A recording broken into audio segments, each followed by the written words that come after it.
Olá pessoal, sou o Dr. Carlos Franciosi, sou cirurgião de joelho e hoje nós vamos falar um pouquinho sobre a condromalácia, um problema que afeta a patela, a cartilagem da patela. Por que é importante falar disso? Condromalácia é a queixa mais frequente nos consultórios dos especialistas de joelho. E o que é essa condromalácia? A condromalácia é um desgaste da cartilagem da patela. A cartilagem ela é um tecido que recobre aí todas as articulações. E é por conta dela que as articulações deslizam umas sobre as outras sem atrito. Para a gente entender um pouquinho então da condromalácia da patela, antes a gente precisa entender o que é a patela. Então aqui nós estamos vendo uma réplica anatômica do joelho, onde nós podemos ver a patela, que seria esse ossinho que fica na frente do joelho, aqui olhando o joelho de lado, aqui olhando o joelho de frente. Então vemos a patela, antes ela era conhecida como rótula. E qual que seria a função da patela então no joelho? A patela ela faz parte do mecanismo extensor do joelho e ela funciona como uma alavanca para esse mecanismo extensor. E o que seria o mecanismo extensor do joelho? Então, o mecanismo extensor do joelho é o conjunto de estruturas responsáveis aí por fazer esse joelho dobrar e esticar, ou seja, por fazer com que esse joelho nos locomova para frente e para trás, suba e desça escada, correr, saltar. Então todos esses movimentos são feitos aí pela articulação do joelho e é por conta do mecanismo tensor formado pelo tendão patelar que liga a patela até a tíbia, pela patela em si, pelo tendão quadricipital que vai ligar a patela à musculatura do quadríceps, a qual por sua vez vai ficar inserida no fêmur. E através aí da atividade da musculatura do quadríceps que realmente o joelho vai dobrar e esticar e é responsável aí por fazer nós nos mexermos, nós andarmos, esse joelho ir para frente e para trás. E qual que é a função de alavanca? Então a função de uma alavanca é dar uma vantagem mecânica para alguma estrutura, para alguma articulação. No caso aqui da patela, ela é uma alavanca do mecanismo extensor do joelho e através da patela o músculo quadríceps e todo o mecanismo extensor ele precisa fazer uma menor força para chegar ao torque que ele necessita para dobrar e esticar esse joelho, para subir e descer uma escada, do que se ele tivesse sem patela.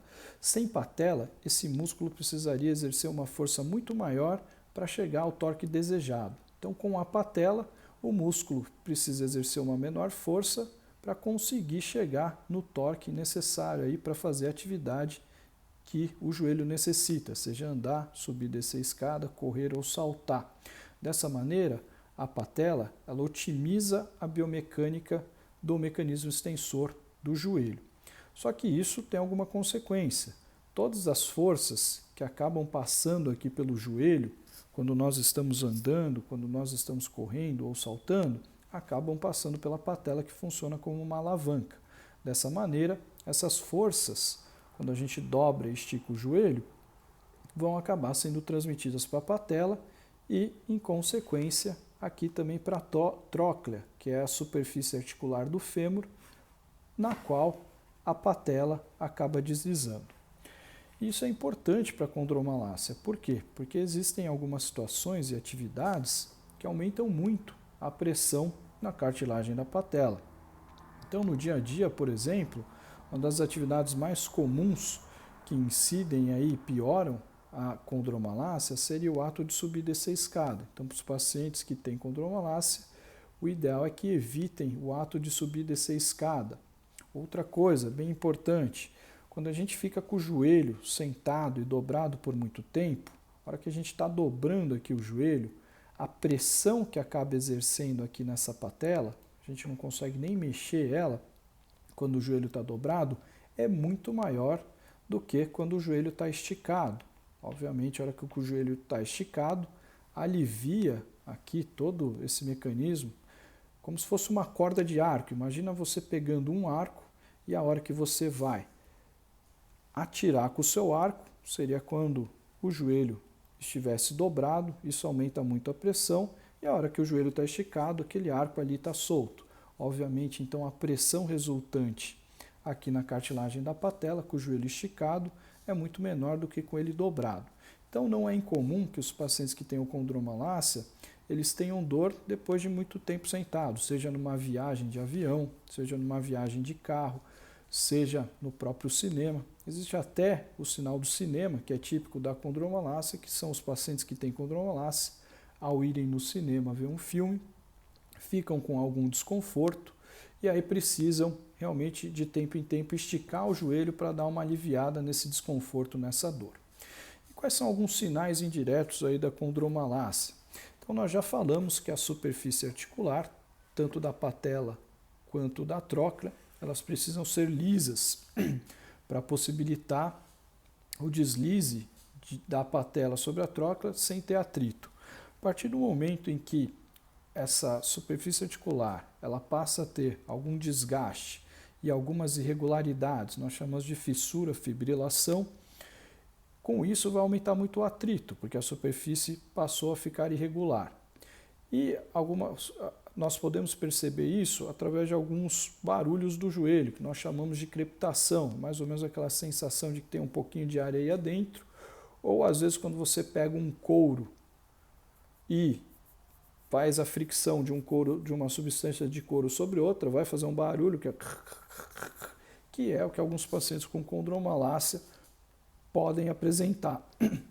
Nós chamamos isso de crepitação, e isso pode ser um sinal indireto realmente da condromalácia, tem que chamar a atenção. E é importante, então, para os pacientes com condromalácia ter essa consciência de que a patela funciona como uma alavanca do mecanismo extensor e, portanto, todas as forças responsáveis aí por fazer o nosso corpo ir para frente e para trás, que acabam passando pelo joelho, acabam passando pela patela. E algumas atividades e algumas posições aumentam muito mais essa força, como, por exemplo, agachamento. Quanto maior for o grau de flexão do seu joelho, maior vai ser a pressão exercida nessa patela. Subir e descer a escada, por sua vez, aumenta muito a pressão na patela em relação aí ao ato de simplesmente andar. Então, algumas atividades elas devem ser evitadas, ao passo que, para se tratar e evitar aí a condromalácia, é necessário ter um fortalecimento e um equilíbrio ali da musculatura do joelho, seja da extensora, seja da flexora. Em relação à defesa da cartilagem da patela em relação à condromalácia, é necessário ter um fortalecimento, principalmente da musculatura extensora. E existem alguns exercícios, algumas maneiras de se fazer as atividades que elas fortalecem a musculatura sem exercer uma sobrecarga muito importante na cartilagem da patela. E é isso que é importante, são esses tipos de exercício e fortalecimento que você deve conversar com o seu médico para adequar aí a sua rotina.